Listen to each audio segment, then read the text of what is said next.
The question is, are we going to step up to the plate and replace the public sector in terms of stimulating the economy? Then I'll talk about consumer spending, the conservatism that we're seeing at the moment, and some of the trends that we're seeing at the moment where, strange environment, retailers are actually cutting prices rather than putting prices up. But you can see in terms of the chart, in terms of the global economy, it has bounced back, and it has bounced back very nicely. I suppose our main issue that we constantly focus on the United States, constantly focus on Germany, the UK, and say, look, if these countries aren't growing, how can the rest of the world?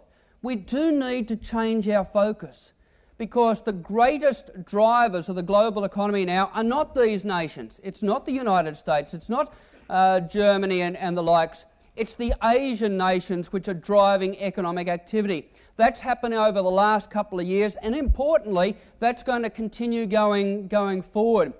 It's places like China that's going to continue growing the economy. Certainly in terms of the US, if we're focused on the US and worried about the US, the main focus there is jobs. If they continue to lose jobs and businesses don't employ staff, then you can start to be worried about the US. But if this recovery that we're seeing at the moment starts to gain a little bit more momentum, then we'll have less focus on the US, and we'll start focusing again on the things that really we should be focusing on. Certainly here in Australia, it's places like China and the Asian nations. The chart on the right-hand side basically shows that China is going down the same path that Japan was going on. This is no great new development. Countries like South Korea and Singapore and whatnot have all gone down this path beforehand. Now China is going down this path of development. Their people are getting higher standard of living. They're getting paid more. They're buying more goods. The Chinese people want to buy things like washing machines and refrigerators and big screen colour televisions, just like that we have here in Australia or the US. So they're looking for the same sort of standard of living. Where China is at the moment, you might see that in terms of the red line, is basically where Japan was at in the late 60s, early 1970s. They've got a long way to go because Japan really expanded strongly right the way through the late 1980s. And there is a big difference between China and Japan. Japan, at that period of time, had 100 million people. China has 1.3 billion people. Of course, here in Australia, the focus of the election campaign has been about our population growth, about the fact that we've got 22 million people here in Australia. 22 million. Do you know 22 million people, our entire population, sits nicely inside Shanghai? They've got a few other cities over there in China apart from Shanghai. To put it in perspective, it's quite amazing that one city has the entire population of what we have here in Australia. But yeah, they are going down the path of development, and a lot of people say, well, that's nice for the Chinese. Nice that they're buying big screen colour televisions and the like. The so what? And that's what we should always be asking about economic information. So what? What does it mean for me? My customers, my clients, friends and families. What does it mean? It means that they're going to be buying more items that have to have steel in them, aluminium in them, copper in them, nickel in them. We're the ones providing those raw materials. So if China's going down the road and buying more and more cars and washing machines and fridges, it means that they're going to have more demand for resources here in Australia. This is a trend which has just begun, and it's going to continue for the next 20 or 30 years at least. Certainly it's an amazing thought in terms of China and their new love affair with cars. Now they're selling something like 1 million cars a month. We sell 1 million cars a year, and that puts it in perspective. But here in Australia we've got something like 50 or 60 cars for every 100 people in the population. In China they've only got 8 cars for every 100 people. They've got a long way to go. So they're going to have more and more cars out on the road. And a lot of people think that's a frightening thought. Well, don't be too afraid. They do things a little bit differently than what the New South Wales government does.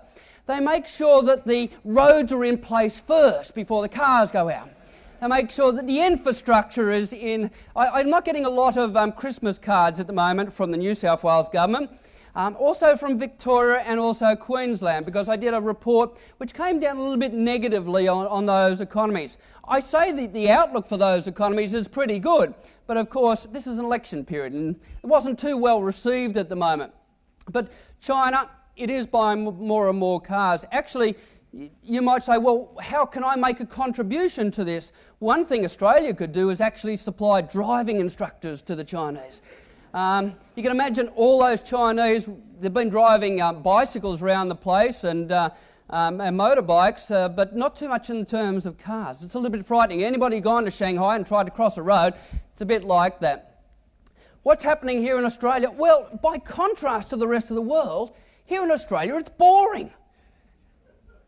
Normal. If you read the Reserve Bank's latest statement, you say, well, here in Australia we've got normal economic growth. And the rest of the world is seeing normal economic growth as well. We have normal interest rates, and guess what? Our inflation rate is about normal. Sounds very boring, doesn't it? Of course it is very boring. Look at our economy. There's economic growth over time. We haven't seen a recession here for the last 19 years. A lot of people forget about that. We actually got through the global financial crisis. Of course, Labor would say that's because we spent all the money. Yes, that's part of the reason, but you could only spend that money if the previous coalition government left you all the money to spend. So I reckon there's a number of people who can put their hands up and say, we saved the Australian economy. I reckon businesses saved the Australian economy because they held on to staff and they didn't send them out the door. I think the unions can put their hands up. Yes, even the unions can put their hand up, because when businesses were basically cutting hours and cutting pay, they didn't oppose it, saying this is the thing that we do need to do in these sorts of times. But it has been boring here in Australia. We've had constant economic growth over time. Well, what are the key issues going forward? Well, the key issues are whether we're going to have enough of stuff going forward, whether we're going to have enough people in terms of jobs, enough houses to go around. Population, it is likely to rise. Doesn't matter what the coalition says, we're going to see reductions in population. Doesn't matter what Labor says, that we're going to see sustainable population growth. We have to see strong population growth going forward, because the share of young people in the working age population is the lowest it's ever been.